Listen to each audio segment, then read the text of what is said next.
হে everyone, আমি মিতালি। আজকে সকাল থেকে তোমাদের সাথে শুরু করছি একটা নিউ ডেইলি ব্লগ।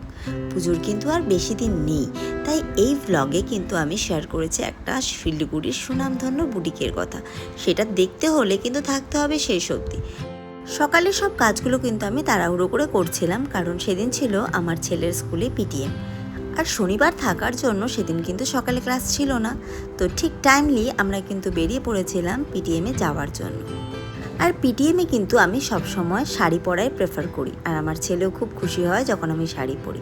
তাই আমি কিন্তু কলমকারির উপরে একটা কটন শাড়ি চুজ করেছিলাম। এটা ভীষণই কমফোর্টেবল। স্কুল থেকে ব্যাক করে ছেলেকে নিয়ে গেছিল আমার হাজব্যান্ড কম্পিউটার ক্লাসে, আর আমি আনতে গেছিলাম। আসার সময় ছেলে বলল যে মা আমি একটু ফুচকা খাবো, তো আমারও খুব ইচ্ছে হলো, তো আমি কিন্তু নিয়ে নিয়েছিলাম দই ফুচকা। কিন্তু ছেলে কিন্তু নর্মাল ফুচকা খেয়েছে, আর দই ফুচকাটা কিন্তু ভীষণ ভালো লাগে আমার, তাই আমি কিন্তু ভীষণভাবে এনজয় করলাম ফুচকাটা, আর অনেকদিন পরেই কিন্তু খেয়েছিলাম। তারপর বাড়িতে এসে রান্নার পর্ব, কি মাছ করব না ভেবেই পাচ্ছিলাম না। আসলে আমার বাড়িতে না ছোট মাছ খেতে বেশি ভালোবাসে, কিন্তু আমার ছেলে অতটা ছোট মাছ খেতে পারে না। তাই কিন্তু ওর জন্য আমি আবার কাতল মাছ বানিয়ে নিয়েছিলাম, আর সাথে পালং শাকের তরকারি করব, আরও কিছু হয়তো করব এই ভেবেই কিন্তু আমি মাছ সিলেক্ট করছিলাম। কিন্তু আমারও কিন্তু খুব ছোট মাছ ভালো লাগে, বিশেষ করে এই তিন কাটা মাছের ঝাল কিন্তু আমার খুব প্রিয়। কিন্তু আজকে আর করব না, কারণ কত আর করা যায়।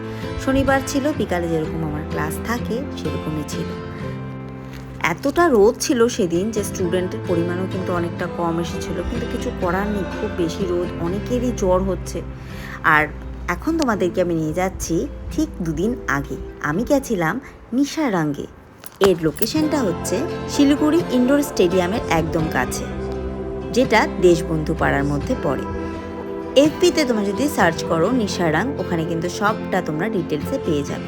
পুজো চলে এসেছে, পুজো কালেকশনও কিন্তু চলে এসেছে। অনেকদিন ধরেই আমি ভিডিওস দেখছিলাম ফেসবুকে। আর আমার এই দুই বান্ধবী পমি আর প্রিয়াঙ্কা, ওরা কিন্তু সবসময় এখান থেকে কেনে। এখানে কিন্তু শাড়ির সাথে সাথে কুর্তিজও পাওয়া যায়। সবার প্রথমে ওদের কাছেই কিন্তু আমি এই বুটিকের নামটা শুনেছি, তারপর আমি এফবিতে সার্চ করে অনেক ভিডিও দেখেছি, যেগুলো আমার ভীষণ ভালো লেগেছে। তাই ওখানে গিয়ে আমি আর প্রিয়াঙ্কা কিন্তু শাড়ি নিয়ে নিয়েছিলাম। আর পমি কিন্তু দুদিন আগেই নিয়েছিল, তাই সেদিন আর নেয়নি। ওখান থেকে আমি চলে গেছিলাম আমার ফ্রেন্ড জলির বাড়িতে। দেখতে পারছো রেডি হচ্ছে, কারণ আমাদের যাওয়ার কথা ছিল এক জায়গায়। বাচ্চারা কিন্তু টিউশনে ছিল, আমাদের প্রত্যেকের বাচ্চা একই টিউশনে যায়। তো দেখতে পারছো আমরা তিনজন কিন্তু চলে গেছি মার্কেটের কাছে। ওখানে গিয়ে আইসক্রিমও খেয়ে নিচ্ছি, আর প্রিয়াঙ্কার অপেক্ষা করছি। প্রিয়াঙ্কার ছেলে যেহেতু এখন অন্য স্কুলে পড়ে, সেজন্য ওর কিন্তু টিউশন একটু পরে থাকে, তাই ওকে দিয়ে ও কিন্তু আমাদেরকে জয়েন করেছিল। তারপর আমরা বাচ্চাদের নিয়ে চলে গেছিলাম রথের মেলায়। এটা হলো রথখোলার রথের মেলা। এক সপ্তাহ ধরে কিন্তু এখানে মেলা আছে, সোজা রথ থেকে উল্টা রথ অবধি এখানে মেলা চলবে। তো রথের দিন এত ভিড় হয় যে ছেলেকে নিয়ে আসাই হয় না, না হলে ওর কিছু না কিছু থাকে। কিন্তু সেদিন কিন্তু ফাঁকা ছিল, যেহেতু বৃহস্পতিবার ছিল, উল্টো রথের ঠিক আগের দিন। মেলায় গিয়ে বাচ্চারা কিন্তু ভীষণ খুশি হয়েছিল, তাই ওদেরকে এইসব ছড়িয়ে আমি কিন্তু ফিরে এসেছিলাম বাড়িতে। আর আজকের এই ভিডিওটা কিন্তু এতখানি থাকবে, আশা করি তোমাদের ভালোই লাগবে। আর তোমরা কিন্তু অবশ্যই ভিজিট করো নিশারাং। বুটিকের নাম্বার লাগলে আমাকে কমেন্ট করতে পারো।